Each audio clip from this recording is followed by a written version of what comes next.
네, 역사적인 북미 정상회담 개최 장소로 판문점이 급부상하고 있는 가운데 트럼프 대통령이 북미 정상회담 장소와 날짜를 며칠 안에 발표하겠다고 밝혔습니다. 한편 문재인 대통령은 오는 9일 한중일 정상회의 참석차 일본을 방문합니다. 관련 내용을 전문가와 함께 짚어보겠습니다. 문성묵 한국국가전략연구원 통일전략센터장, 오경섭 통일연구원 연구위원 나오셨습니다. 안녕하십니까? 네, 안녕하십니까? 안녕하세요. 오셨습니까? 네. 센터장님, 지금 트럼프 대통령이 또 며칠 내로 이 장소, 북미 정상회담의 장소와 날짜를 발표할 것 같다 이렇게 얘기를 했습니다. 상당히 좀 관심이 되는 부분입니다. 그럼요. 지금 이제 중요한 건 남북 정상회담 성공적으로 끝났죠. 그리고 정말 평화와 번영 그리고 통일을 위한 판문점 선언도 나왔습니다. 예. 이제 온 국민과 전 세계의 관심은 이번 정상회담에서 합의한 그 내용이죠. 완전한 비핵화를 어떻게 행동으로 옮기느냐 하는 거예요. 예. 완전한 비핵화라고 하는 것을 공동의 목표로 확인했을 뿐이지 거기서 언제 어떻게 하겠다고 하는 내용은 들어있지 않거든요.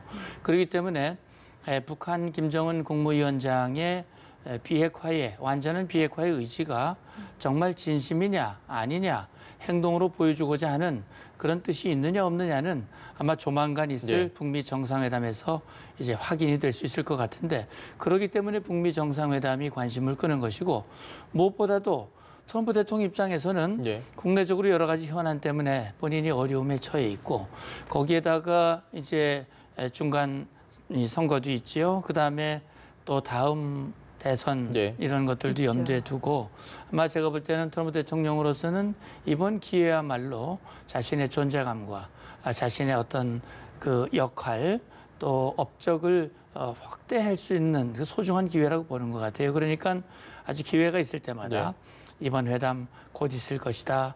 아주 고대한다. 좋은 결과가 있을 것이다. 그러면서 북한을 향해서도 완전한 폐기, CVID 방식, 완전하고 검증 가능하고 되돌이킬 수 없는 그런 폐기를 결단한다면 북한에게는 좋은 미래가 있을 것이다. 그러나 잘 안 되면 나는 협상장을 박차고 나올 것이다. 뭐 이렇게 얘기함으로써 정말 이번 있을 회담에 대한 관심과 기대를 높이고 있고 장소 문제도 거기에다 좀 더 보태고 있는 것 같습니다. 알겠습니다. 네, 판문점에 대한 기대감이 높아지고 있는 것 같은데 사실 아직까지는 판문점 외에 두세 곳이 후보지로 있다 이렇게 이야기를 하고 있고요. 또 일각에서는 평양 이야기도 나오거든요. 각각 좀 어떻게 가능성 보시는지요? 일단 평양에서 열릴 가능성은 상당히 낮은 것 같습니다. 왜냐하면 회담 장소는 굉장히 중요합니다. 회담 장소가 어디냐에 따라서 북한이 상당히 수세적이 될 수도 있고 공세적이 될 수도 있습니다. 평양에서 만약에 개최하게 되면 북한에게는 굉장히 유리한 회담으로 끌고 갈 수 있는 조건이 되고요. 미국이 계속해서 싱가포르를 고집했던 이유는 공세적 회담을 하기 위한 목적이 상당히 크다 이렇게 볼 수 있습니다. 그런데 최근에 이제 판문점이 부상하는 이유는 트럼프 대통령이 남북 정상회담에서 판문점 이 정상회담의 어떤 극적인 효과, 그 상징성에 굉장히 주목하는 것 같습니다. 그래서 이 판문점에서 북미 정상회담을 함으로써 세계 각국의 어떤 관심을 끌어모으고 그 북한 비핵화에 대한 합의 도출의 어떤 그 상징성을 극대화하려는 그런 의도가 있는 것 같습니다. 특히 판문점을 미국이 상당히 중요하게 고려하고 있다는 얘기는 미북 간의 지금 물밑 접촉에서 북한 비핵화 문제에 대해서 상당한 근접이 이루어지고 있는 게 아닌가 이런 생각이 되고요. 그래서 그런 전제 하에서 극적인 효과를 만들기 위한 그런 연출에 대해서도 트럼프 대통령이 상당히 고심하고 있다 이렇게 볼 수 있겠습니다. 알겠습니다. 어제부터 얘기가 좀 나오는 게 이 북한과 미국의 정상회담이 만약에 잘 된다면 그리고 그게 판문점에서 이루어진다면 바로 문재인 대통령이 합류를 해서 남북미 이 3국이 모여서 종전선언까지도 좀 해볼 수 있을까? 사실 빅 이벤트를 워낙 트럼프 대통령이 또 좋아하는 그런 성향이 있으니까 이에 대해서 가능성이 있다고 보십니까? 뭐 가능성을 전혀 배제할 수는 없습니다만 앵커께서 말씀하신 대로 두 가지의 전제 조건이 있는 것이죠. 하나는 회담이 판문점에 열려야 되는 것이고 또 다른 한 가지는 이 회담이 잘 돼야 되는 거거든요. 사실 3자가 그냥 만났다고 해서 바로 선언이 나오는 게 아니거든요. 3자가 만나서 선언이 나오려면 그 선언에 담겨질 내용이 무엇인지 그런 것들이 3자 간의 협의가 있어야 돼요. 근데 그런 실무 협의가 있는지 없는지 제가 잘 모르겠어요. 다만 우리 대통령께서 그런 얘기는 했지요. 결국 한반도의 종전이라고 하는 것이 남북 한반이 선언에서 성사되는 것이 네. 아니다. 왜냐하면 정전협정 당사자는 남북한뿐만이 아니라 미국, 중국이 있기 때문에 이번 판문점 정상선언에서도 종전선언과 정전협정을 평화협정으로 바꾸는 네. 이런 문제를 남북미 3자 또는 남북미 중 4자 간에 협의하도록 그렇게 합의가 됐단 말이죠. 그런 차원에서 말씀하신 대로 판문점에서 열리고 또 이 판문점에서 북미 간에 만나서 북한의 완전한 핵폐기, 예. 그다음에 북한이 바라는 체제 보장 이런 것들이 하나의 패키지로서 합의가 되고 구체적인 목표 시한에 따라서 이것이 확실히 이루어질 수 있는 그런 내용들이 합의가 된다면 그렇다면 상당히 결과는 좋은 거거든요. 예. 그렇다면 뭐 필요하면 문 대통령께서 회담 말미에 같이 참여를 해서 선언적으로라도 예. 사실 종전 선언이라고 하는 것은 정치적 선언이거든요. 종전 선언이 됐다고 해서 전쟁이 끝난 게 아니란 말이에요. 종전 선언이 돼 있어도 정전협정은 존재하고 있는 거란 말이죠. 그렇기 때문에 이 정치적으로서 사실 저는 이번에 판문점 선언에서 남북 정상회담 네. 정상이 그렇게 얘기했잖아요. 한반도에서 다시는 전쟁이 없을 것이다. 예. 그렇게 선언한 것도 일종의 종전 선언의 개념에 해당이 되지만 그러나 종전협정이 아직 살아있기 때문에 네. 선언적인 의미는 있지만 법제도적 의미는 아직 아니라는 얘기죠. 그렇기 때문에 저는 그렇게 봅니다. 선언적인 차원에서 3자가 만나서 할 수는 있으나 예. 제도적으로 그걸 뒷받침을 하려면 적어도 북한 핵미사일이 완전히 폐기가 되고 예. 그다음에 남북 간의 군사적 신뢰 구축, 긴장 완화, 충돌 방지를 위한 충분한 조치를 통해서 한반도의 지속 가능한 평화, 안정적인 평화 상태, 다시는 전쟁이 일어나지 않을 여건이 됐을 때 그것을 문서로 확인하고 보장하는 그것이 평화협정이 돼야 된다. 그렇지 않은 상태에서 평화협정이나 덜렁 맺는다고 네. 평화가 보장이 되느냐? 그건 아니거든요. 그런 점에서 유의를 할 필요가 있다고 생각합니다. 알겠습니다. 네, 이런 가운데 지금 스텔스 전투기죠. F-22 랩터가 8대가 지금 우리나라에 와 있는 상태입니다. 이게 한미 연합훈련 때문이라고 하는데 좀 숫자도 그렇고요. 8대라는 숫자도 그렇고 좀 이례적이라는 느낌이 드는데 이걸 북미 정상회담과 연결짓는 분이 있거든요. 어떻게 생각하시나요? 지금 F-22 8대가 지금 광주 예. 비행장에 들어와 있죠. 그런데 지금 한미 공군이 연합훈련을 하기 위해서 지금 들어온 것으로 지금 알려져 있습니다. 그리고 실제로는 연례적으로 한미 공군 간에 훈련을 하고 있기 때문에 그런 차원에서 지금 들어와 있는 것으로 보면 크게 문제가 없을 것으로 봅니다. 다만 지금 판문점에서 남북 정상회담이 미북 정상회담이 열릴 수 있는 가능성도 완전히 배제할 수는 없기 때문에 만약 판문점에서 미북 정상회담이 열린다면 거기에 대응해서 만약에 어떤 발생할 수 있는 여러 가지 어떤 비상 사태나 이런 것에 대응하기 위한 차원에서도 F-22 랩터 편대가 들어와 있는 게 아닌가 그렇게 해석할 수 있는 여지는 충분히 있다 이렇게 볼 수 있겠습니다. 알겠습니다. 지금 노벨상 얘기로 사실 우리나라와 미국 간에 정말 분위기가 아주 훈풍이 부는 것 같은데 네. 본질적인 질문에 좀 궁금한 게 있습니다. 트럼프 대통령은 과연 한반도의 평화를 원할까, 노벨 평화상을 원할까, 아니면 중간 선거, 국내 선거를 중요시할까? 그 노벨 평화상과 다 연결이 좀 되는 부분들인 것 같더라고요. 어떻게 보십니까? 예, 뭐 제가 트럼프 대통령의 마음을 다 읽어볼 수가 없기 때문에 정확히 알 수는 없습니다. 그러나 한국과 미국은 기본적으로 동맹입니다. 우리는 동맹국이기 때문에 트럼프 대통령이 그런 언급을 했어요. 한 남북 정상이 만나서 한반도에 다시는 전쟁이 없는 그런 여건을 만들겠다. 예. 그다음에 평화 번영과 통일을 위한 그런 합의, 판문점 선언이 나온 거에 대해서 굉장히 긍정적으로 이야기를 했고요. 예. 종전에 관한 그런 논의, 전쟁을 없애는 그런 논의에 대해서 나는 축복한다라고 얘기를 했거든요. 예. 저는 그 말이 허언으로 들리지는 않습니다. 트럼프 대통령이 당연히 한반도에 지금 주한미군을 비롯해서 미국 국민들이 많이 우리 대한민국에 거주하고 있습니다. 예. 한반도에 전쟁이 일어난다면 그 미국 국민과 주한미군에게도 위험이 닥치는 거거든요. 또 한국의 전쟁이라고 하는 것은 일본을 비롯해서 국제사회에 엄청난 불행이 될 수 있는 거예요. 네. 그런 차원에서 트럼프 대통령이 노벨상 하나 받겠다고 그렇게 평화를 흥정하거나 저는 그런 사람으로 보이지는 않습니다. 네. 물론 말은 좀 우리가 거칠어 보이기도 하고 어떻게 보면 좌충우돌하면서 좀 그렇게 보이기는 하지만 그것은 그분이 나름대로 그런 것들을 통해서 정말 미국의 대통령이 되신 분이지 않습니까? 그리고 한국과 미국의 동맹을 이끌어가고 있고 그런 차원에서 제가 볼 때는 한반도의 평화를 전 진심으로 원하고 있다고 생각을 하고요. 그것을 위해서 북한과 지금 담판을 지려고 하는 거거든요. 네. 사실은 북한의 핵미사일은 미국과 또 미국령인 구함이라든지 미국의 동맹국인 한국과 일본을 위협하는 겁니다. 네. 그렇기 때문에 트럼프 대통령은 과거와 같은 그런 과오를 절대로 반복하지 않겠다. 따라서 이번에는 완전한 핵미사일 위협을 제거하는 그런 합의를 이끌어내겠다고 하는 거거든요.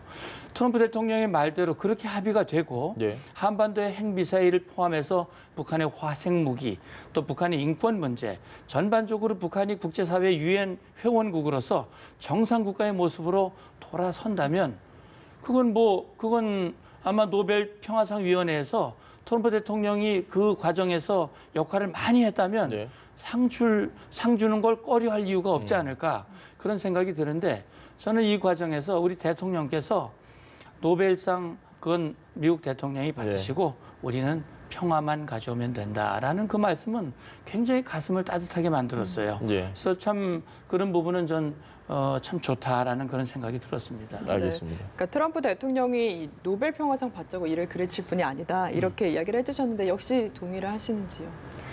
일단 뭐 가장 중요한 건 한반도 비핵화라는 확고한 의지를 가지고 있습니다. 예. 미국도 마찬가지고 우리 한국 정부도 마찬가지입니다.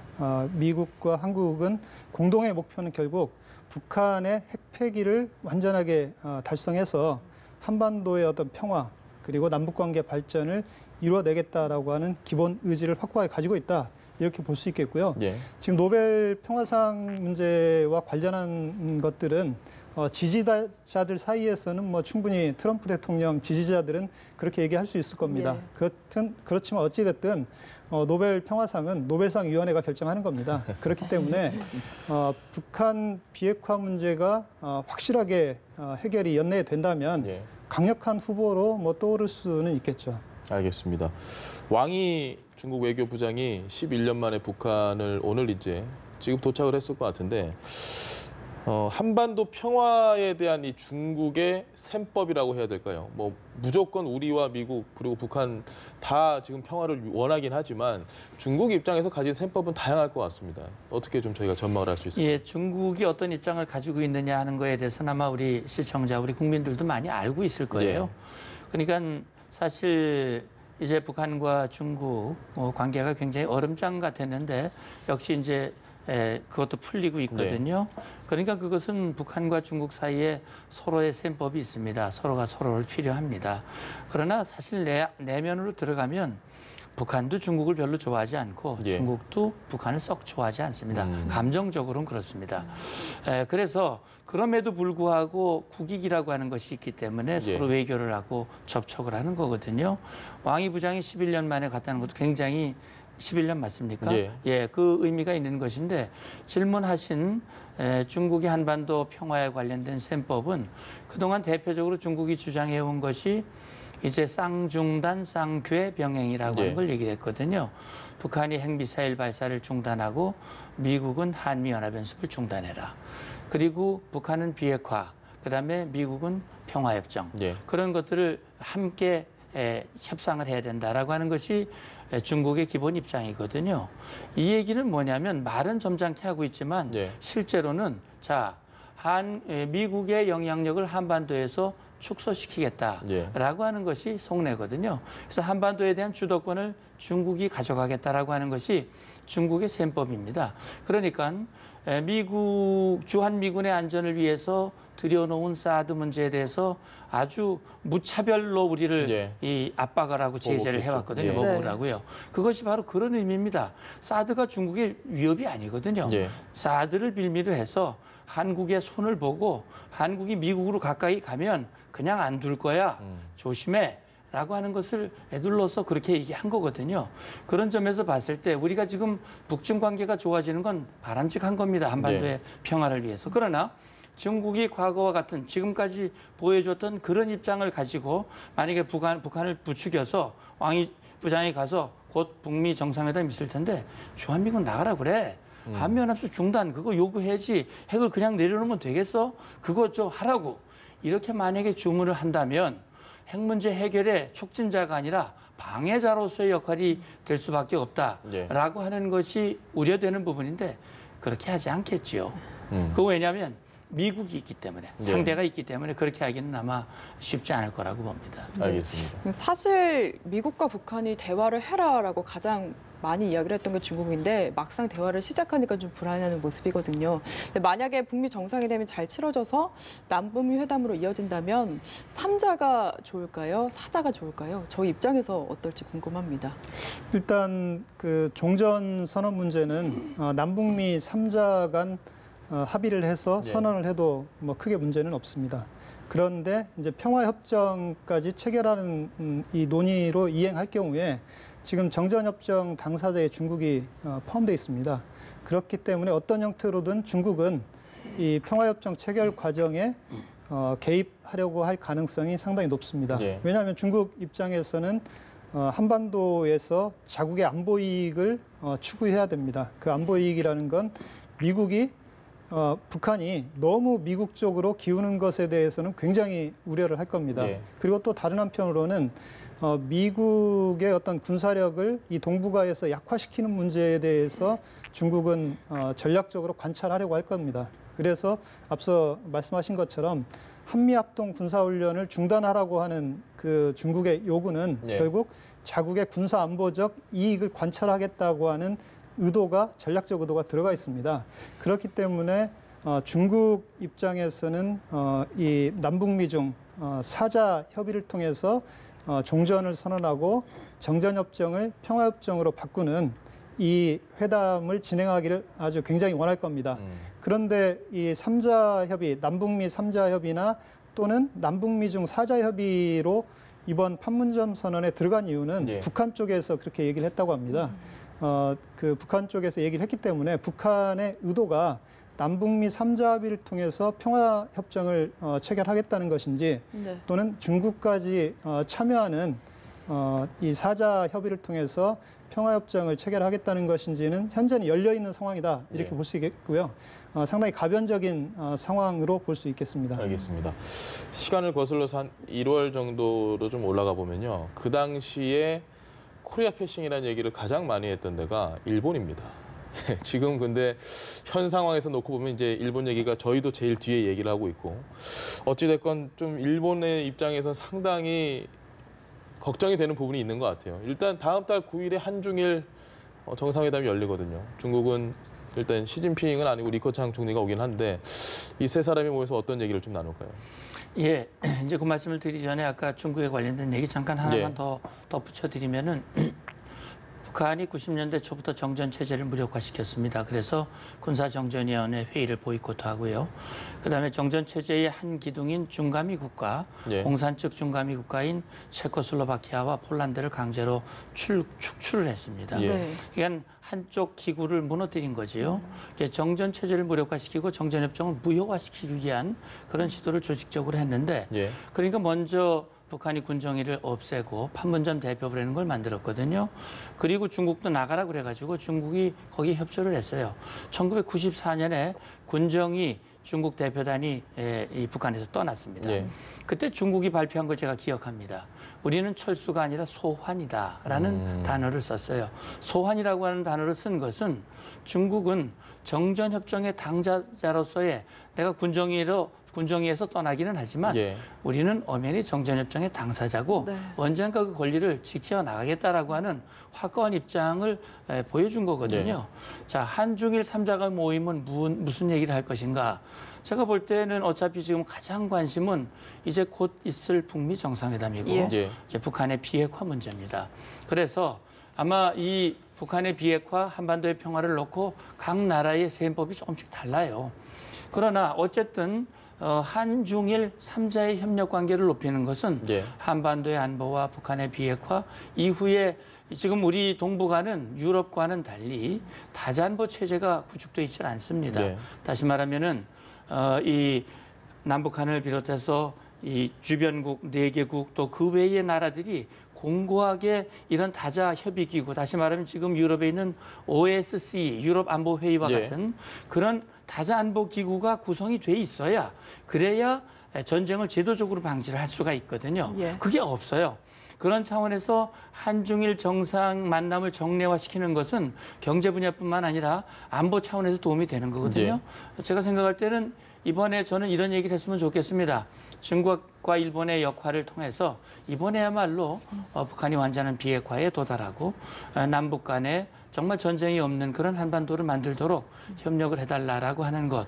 특히 아마 지금 일본이 그 입장을 밝혔다고 그래요. 우리는 납치자 문제 해결하고 예. 북핵 문제를 완전히 해결한다는 전제하에 북한과 수교할 의향이 있다라고 네. 얘기를 하고 있거든요. 그렇기 때문에 북한과 일본이 수교하는 것은 북미 수교와 함께 북한이 원하는 체제 보장하고 연결돼 있습니다. 그러니까 아마 이런 문제들이 아마 폭넓게 논의가 되지 않을까 그렇게 예상해 봅니다. 알겠습니다. 네, 알겠습니다.